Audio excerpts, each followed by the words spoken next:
QR code எப்படி create பண்ணுறதுன்னு பார்க்க போகிறோம். இந்த கியூஆர் கோடில் வெப்சைட் வந்து நம்மளாவே ஏதாவது ஒரு டாபிக் கண்டென்ட் க்ரியேட் பண்ணணும் அப்படின்னா நம்மளாவே க்ரியேட் பண்ணி அதுக்கு கியூஆர் கோடு ஜென்ரேட் பண்ண முடியும். இதில் டைனமிக் ஸ்டாட்டிக் அப்படிங்கிறது ரெண்டுன்னா இருக்குது. டைனமிக் அப்படிங்கிறது நம்ம ஃபஸ்ட்டு எப்படி இது பண்ணணும் அப்படின்னா கியூஆர் கோடு க்ரோமில் போயிட்டு கியூஆர் கோடு மங்கி அப்படிங்கிறத டைப் பண்ணணும். இப்போ நமக்கு சிஸ்டமில் ஓப்பன் ஆகக்கூடியதில் யூஆர்எல் டெக்ஸ்ட் இமெயில் ஃபோன் அதெல்லாம் இருக்கும்.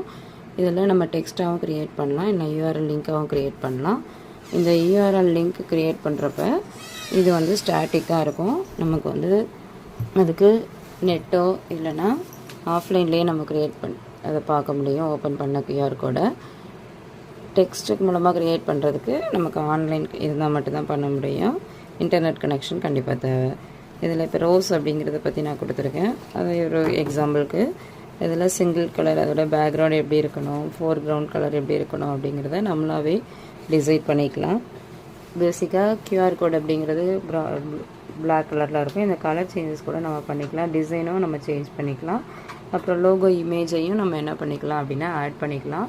ஆனால் இதில் என்ன கண்டிஷன் இருக்குது அப்படின்னு பார்த்தோம்னா அந்த இமேஜ் வந்து நம்மளோட சைஸ் வந்து 2 MBக்குள்ளே இருந்தால் மட்டும்தான் நம்ம அப்லோட் பண்ண முடியும். இல்லைனா ஃபைல் ரொம்ப பிக்காக இருக்குதுன்னு நமக்கு மெசேஜ் இருக்கும். அப்போ நமக்கு 2 MB வந்து ஃபோட்டோ ரீசைசர் மூலமாக ஃபோனில் நம்ம என்ன பண்ணிக்கலாம் அப்படின்னா எடுத்த ஃபோட்டோஸ் வந்து ரீசைஸ் பண்ணிவிட்டு அப்லோட் பண்ணால் மட்டும்தான் நமக்கு என்ன செய்யும் அப்படின்னா அப்லோட் ஆகும். இல்லைனா இதில் என்ன செய்யாது அப்படின்னா அப்லோட் ஆகாது.